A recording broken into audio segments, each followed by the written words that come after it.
Be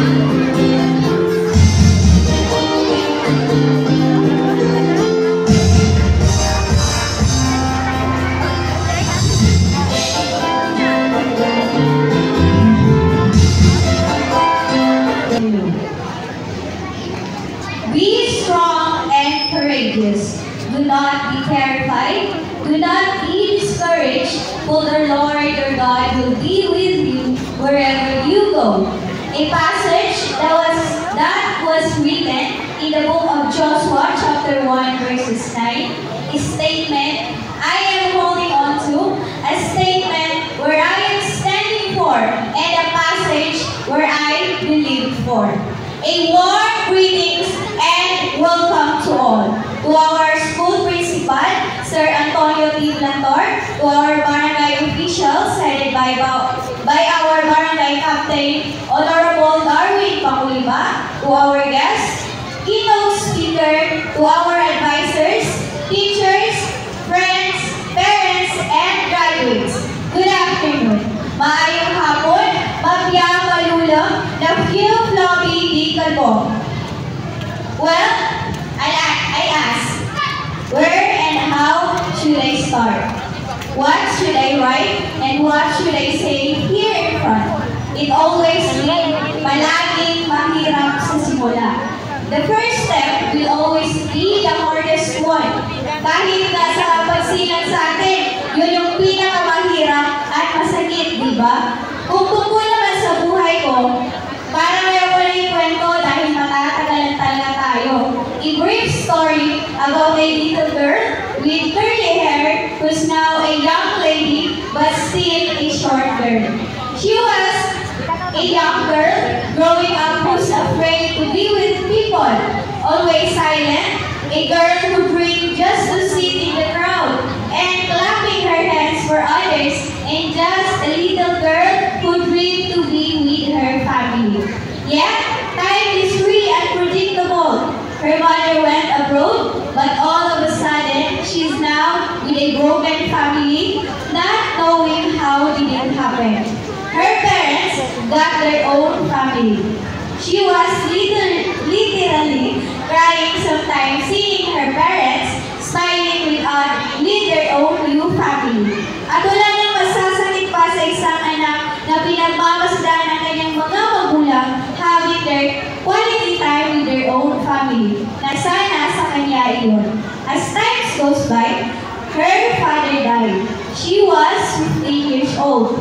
Yet she stated, sige lang, padayon lang na ay rason ang tanan. And yes, that little girl is now standing and speaking in front of you all. Isa lang yun sa mga pahina ng aking buhay. We all know that life is tough. Hindi naman talaga madali ang buhay. Pero kung wala kang gagawin, doon siya mas lalong maghihirap. Though almost part of our life is hard, we should always be thankful in every moment, seasons, and circumstances we are in.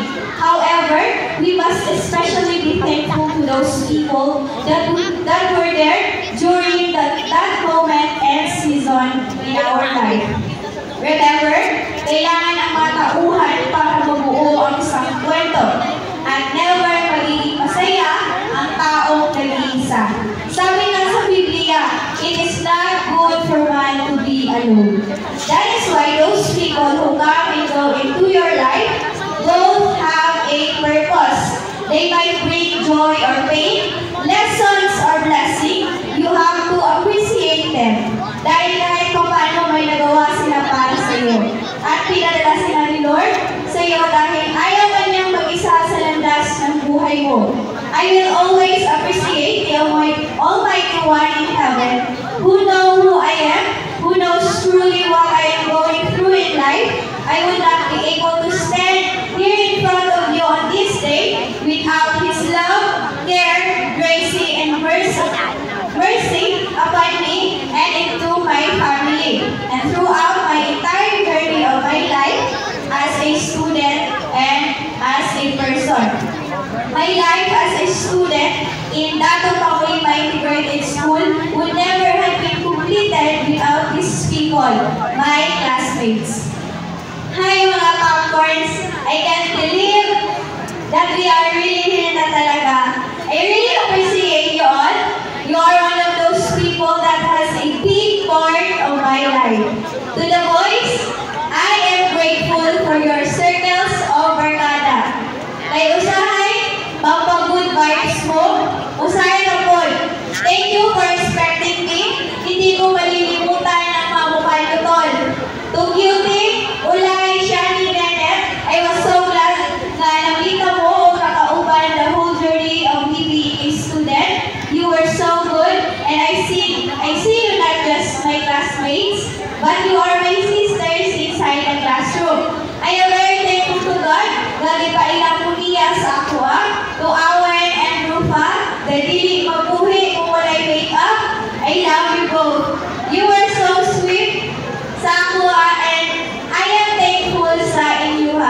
To Jeff, Erham, Balarion, Gonzaga, always remember that you are my happy pill. I am thankful na ako'y ikaw o naihanti ka. Di ba nalayon ka para sa ako? You played a big part sa akong kinabuhi. To Jaloy and Janjan, I am happy kay nahimumong friends sa ako.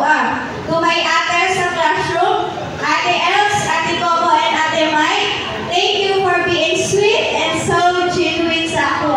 But tagamuti ka to. At sa aking mga BFF, to Nakilin, Ezra, and Rachel, I am praying that we would stay as an accompany for each other. Thank you for staying by my side. You are my best friends and my sisters. To all the Mindelian, thank you to you all. I may not be close to you guys, yet thank you for treating me as your good friend. And to my church family, the Kingdom Gateway Church, indeed God is so good that He brings me to one big family. And let me feel being completed.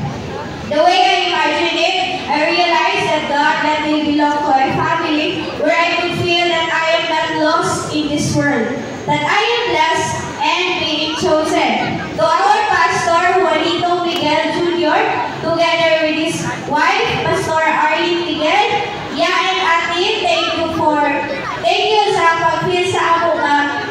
We are part of your family and we are not different from you. You two stand as our spiritual father and mother to let us grow in our spiritual life.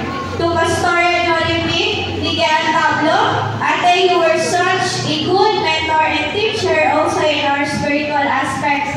You let us feel na igsuon gid mo. I will always pray sa inyuhan nila kuya that you will remain kung kinsa jud mo and you will remain with your good character. To Kuya Rafi, but tagal daw. Wala na ka nag-stand as our youth leader in ministry, but you stand as a good kuya para sa amuha. To Kuya Anton, thank you Kuya To for the learnings na itudlo. Di mo sa ako not just about in music and talents, but in terms also in our passion in doing our ministry. To Kuya Benji, Kuya Ray, to Brad and Songs, salamat sa inyong pag-encourage sa ako through sa inyong mga jokes. Thank you for making me laugh as always.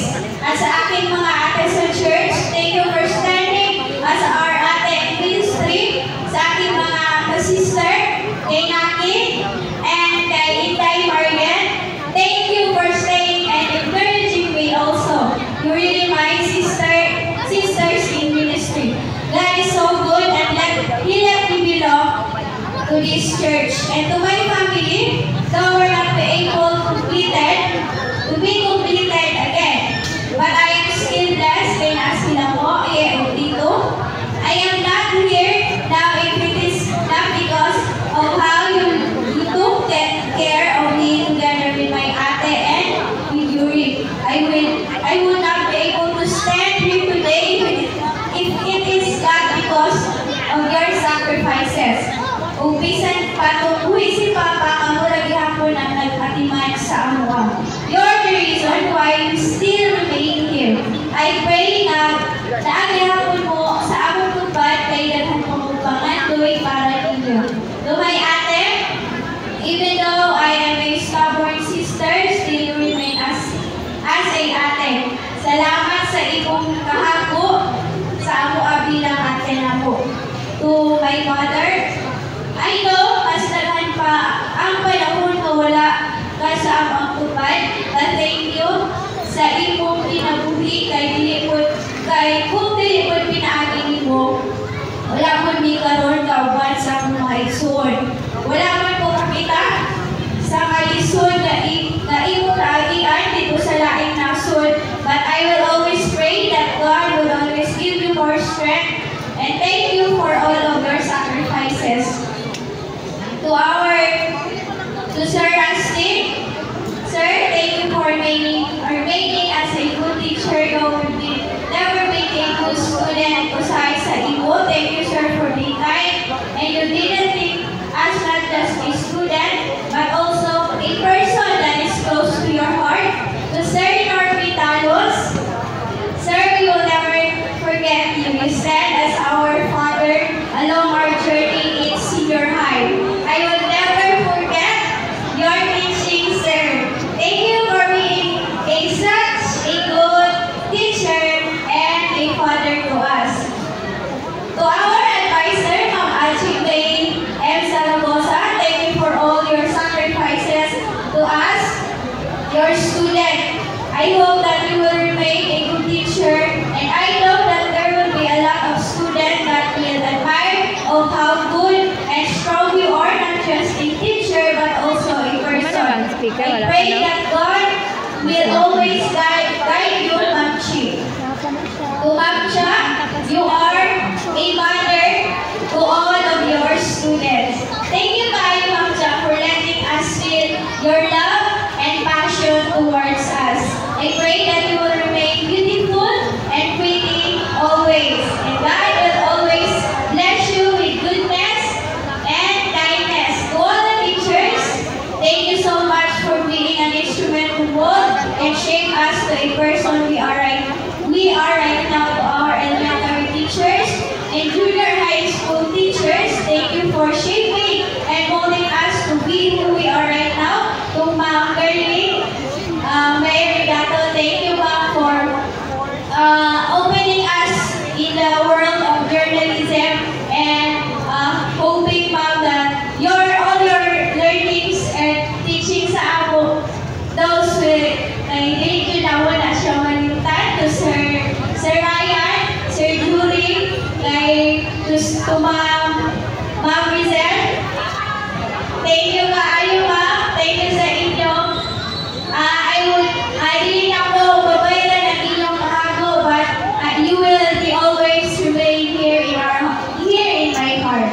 And above all, I will always be thankful to the Almighty One who was and is still remain faithful upon me for the wisdom and knowledge that He has given me.